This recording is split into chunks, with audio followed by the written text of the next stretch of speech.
Hello friends, आज हम सीखेंगे अपने इस फोटोशॉप ट्यूटोरियल सीरीज के सेशन में हमें सीखना है आज कि हमारा स्टैम्प टूल कैसे काम करता है। स्टैम्प टूल क्या होता है? ये वाला जो आइकन दिखा रहा है स्टैम्प की तरह, इसे हम स्टैम्प टूल बोलते हैं। अब इसका रोल क्या है स्टैम्प टूल का? स्टैम्प टूल को हम क्लोन स्टैम्प टूल भी बोलते हैं।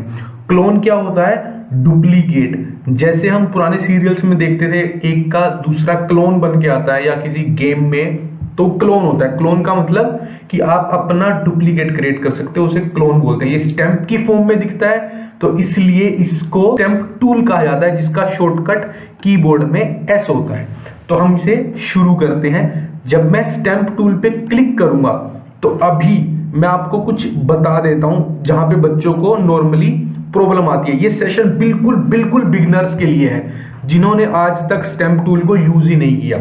तो फोटोशॉप में एक टूल होता है जो स्टैम्प की तरह दिखता है, जिसे स्टैम्प टूल कहते हैं। इसके लिए कुछ सेटिंग्स करनी होती हैं शुरू में। तो वो सेटिंग्स क्या है? यहाँ पे देखिए, जहां पे मेरा माउस घूम रहा है, यहाँ पे है करंट लेयर। एक होता है करंट लेयर, एक होता है करंट एंड बिलो, एक होता है ऑल लेयर। अगर मैं अपनी करंट लेयर में ही एडिट कर देता हूं और मुझे उसे इधर से उधर मूव टूल की हेल्प से ले जाना पड़ेगा तो बहुत दिक्कत होगी। तो इसलिए मैं क्या करूंगा, इसको ऑल लेयर कर दूंगा, ताकि जब मैं एक न्यू लेयर क्रिएट करूं तो जो मैं क्लोन बनाऊं उसे न्यू लेयर में रख सकूं।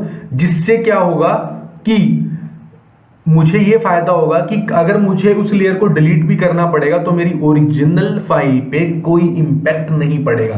तो पहला चेंज क्या था कि क्लोन टूल सिलेक्ट करते ही अपने सिस्टम में ऑल लेयर सिलेक्ट कर लेनी है। उसके बाद मैं चाहता हूं कि ये जो मेरा बादल है ये मेरे इस एम्प्टी एरिया पे भी दिखाई दे।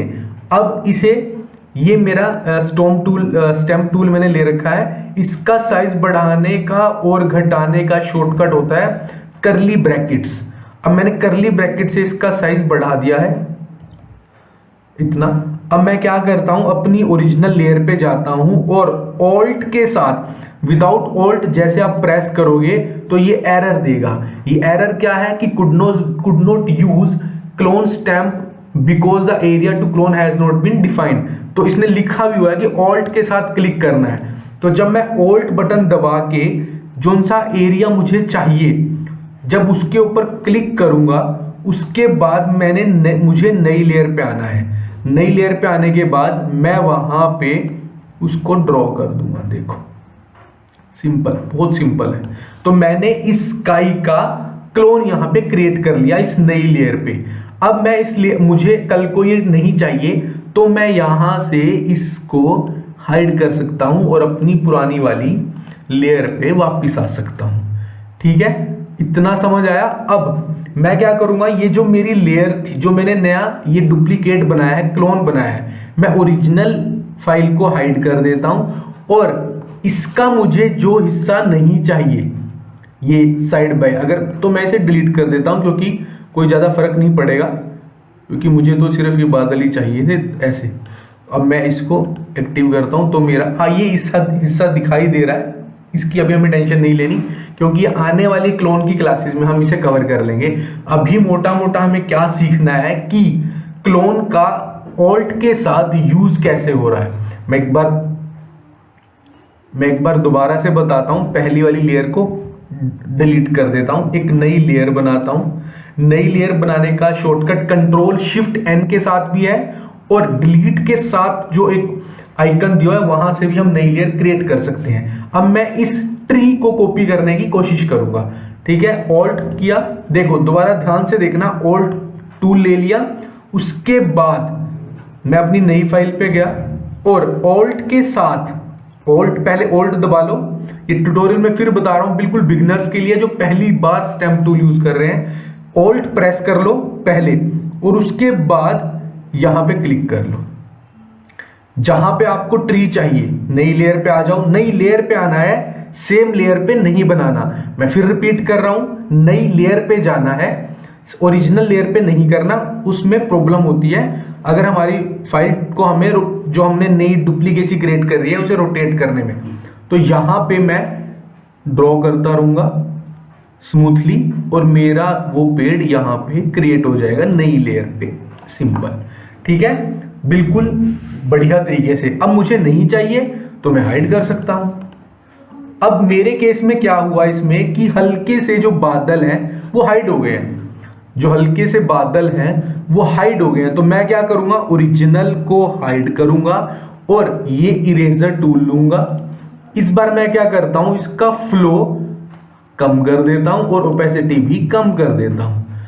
अब हल्के यहां से हल्का स्मूथली रिड्यूस कर देता हूं, हल्का सा, ठीक है। तो मेरे जो क्लाउड है, मेरे जो बादल है वो भी क्लियर दिखाई देंगे और मैंने इस ट्री का क्लोन यहां पे क्रिएट कर दिया। तो एक बार मैं फिर रिपीट कर रहा हूं, ऑल्ट टूल जब आप लोगे तो सबसे पहली जो सेटिंग है हमें ऑल लेयर्स करना है। ऑल लेयर्स इसलिए करना है क्योंकि हम नई लेयर बना के उस पे क्लोन बना रहे हैं। जो हमने यहाँ पे नई लेयर बनाई है ये वाली, इस पे क्लोन रखने के लिए हमें सबसे पहले सेटिंग में ऑल लेयर करना पड़ेगा, इसे कर लेना। उसके बाद ऑल्ट प्रेस करना है।